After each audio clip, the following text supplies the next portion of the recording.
জানা ছিল বলে একের পর এক কত ষড়যন্ত্র হয়েছে, কত চক্রান্ত হয়েছে, জাতীয় এবং আন্তর্জাতিক চক্রান্ত।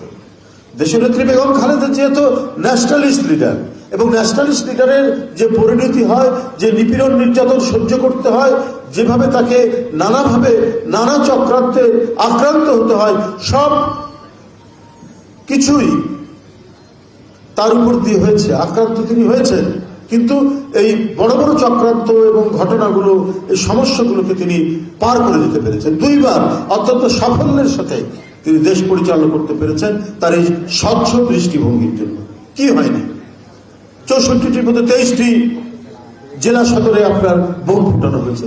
তিনি তখন চীনের সফর বন্ধ করে দিয়ে তিনি চলে এসেছেন, মোকাবেলা করেছেন জঙ্গিত্বের যে উৎপাত, এবং এই জঙ্গি কারা সৃষ্টি করছে না করছে এটা নিয়ে অনেক আলোচনা আছে, অনেক এই বিষয়ে আমাদেরও অনেক তথ্য আছে, কিন্তু তিনি তার স্বচ্ছ দৃষ্টিভঙ্গি দিয়ে এটা তিনি মোকাবেলা করেছেন, এবং তার সময় তাদের বিচার হয়েছে, তাদের শাস্তি নিশ্চিত হয়েছে।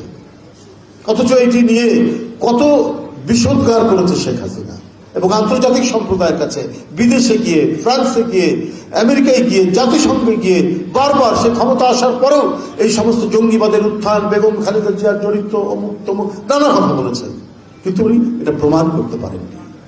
বিশ্ব সম্প্রদায়কে তিনি কনভিন্স করতে পারেননি, কিন্তু তিনি বলে গেছেন, অবলীলায় বলে গেছেন। অনবদ্য মিথ্যা কথার জননী হচ্ছে শেখ হাসিনা, এবং এইটা করতে গিয়ে তিনি তার ফ্যাসিবাদকে প্রতিষ্ঠিত করতে চেয়েছিলেন, এবং বেশ কিছুদিন উনি টিকেও ছিলেন এইভাবে নানা কথা বলার মধ্যে দিয়ে। কারণ একজন ফ্যাসিস্টকে ক্ষমতায় এসে যেটা করতে হয়, আইন শৃঙ্খলা বাহিনীকে নিজের মতো করে তৈরি করতে হয়, অন্যান্য প্রতিষ্ঠানগুলোকে নিজের মতো করে তৈরি করতে হয়, জুডিশিয়ারিকে নিজের মতো করে তৈরি করতে হয়। তো এই জিনিসগুলো তিনি তৈরি করেছিলেন বলে প্রায় 15-16 বছর তিনি টিকেছিলেন। কিন্তু বেগম খালেদা জিয়া এই কাজগুলো করেননি। কারণ একটা স্টেটকে ফাংশনাল করতে হলে, একটা স্টেটকে কার্যকরী করতে গেলে প্রতিটি, বিশেষ করে রাষ্ট্রের অঙ্গ যেগুলোই, সেগুলোকে স্বাধীনভাবে চলতে দেওয়া হয়। এটাই চেয়েছেন, এটাই গণতন্ত্রের অন্তর্নিহিত শর্ত, এটাই হচ্ছে সবচেয়ে বড় উপাদান গণতন্ত্র। যেহেতু দেশনেত্রী বেগম খালেদা জিয়া যতই সমালোচনা করুক তার বিরোধী পক্ষ, তিনি গণতন্ত্রের যে চ্যাম্পিয়ন, এইটা কেউ অস্বীকার করতে পারবে না। সুতরাং তার মধ্যে গণতন্ত্রের যে মৌলিক শর্তগুলি আছে, সেই শর্তগুলি তো সবসময় সজীব, প্রাণবন্ত এবং জীবন্ত থেকেছে। এই কারণে তিনি জুডিশিয়ারিতে হস্তক্ষেপ করেনি। তিনি প্রধানমন্ত্রী, উচ্চতর আদালতের একজন বিচারক আপনার পঞ্চম সংশোধনী অবৈধ ঘোষণা করলেন। কই, তাকে তো টেনে হিচড়ে কোন গোয়েন্দা বাহিনীর লোককে দিয়ে তিনি তাকে দেশ ছাড়া করেননি। ওটাকে তিনি সহ্য করেছেন, আইনগতভাবে ফাইট করে গেছে। যে পঞ্চম সংশোধনীর মধ্যে আপনার বহুদলীয় গণতন্ত্র এসছে শহীদ রাষ্ট্রপতি জিয়াউর রহমানের সময়, যে পঞ্চম সংশোধনীর মধ্যে দিয়ে আমরা বহুদলীয় গণতন্ত্র পেয়েছি, সংবাদপত্রের স্বাধীনতা পেয়েছি, সেটাকে অবৈধ ঘোষণা করলেন। তখন ক্ষমতা বেগম খালেদা জিয়া। এটাই তো হচ্ছে গণতন্ত্রের একটা বড় বৈশিষ্ট্য বেগম খালেদা জিয়ার। কিন্তু এটা করা হয়েছে ষড়যন্ত্রের অংশ হিসেবে।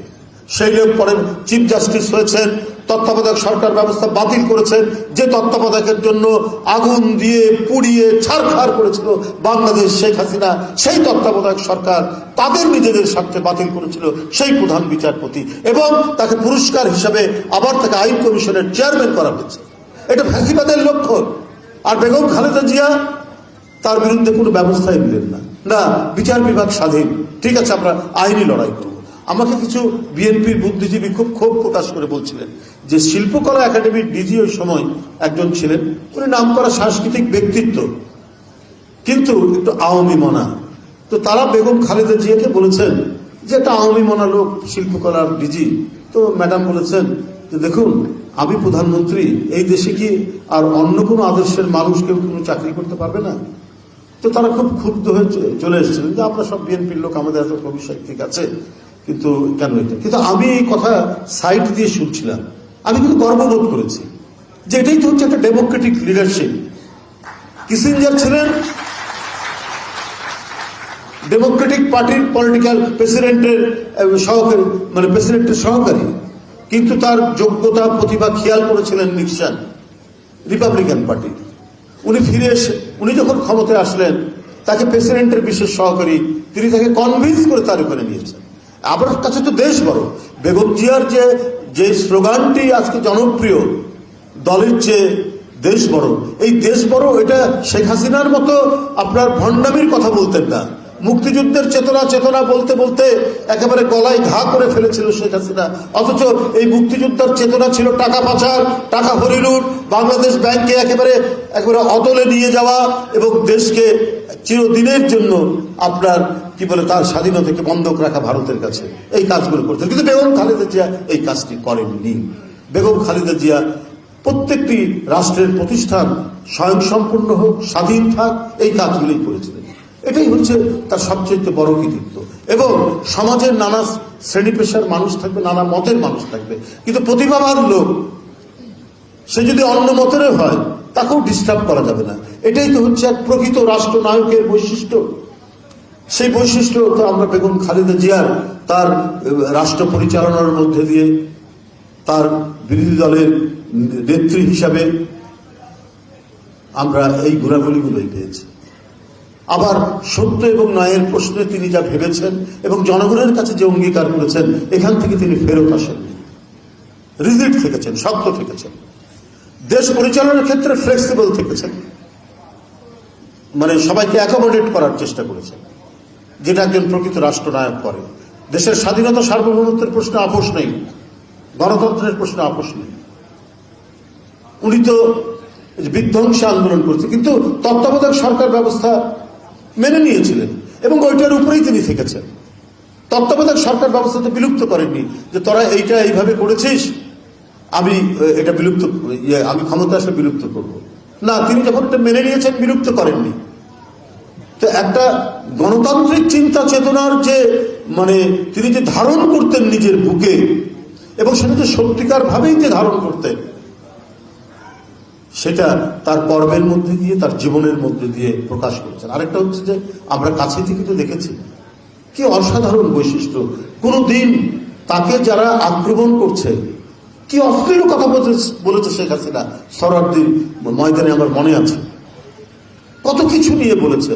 বলে আবার নিচে যারা বসে আছে আওয়ামী লীগের নেতাদের, কি আপনারা মিটমিট করে হাসেন কেন, মানে একটা বাজে কথা বলছে দেশনেত্রী বেগম জিয়া সম্পর্কে, অশ্লীল কথা বলছে। আবার উস্কাচ্ছে নেতাদেরকে, মানে একেবারে গ্রাম্য বস্তি বাজে টাইপের মানুষরা যে কাজ করে, যে ধরনের আচরণ করে সেই ধরনের।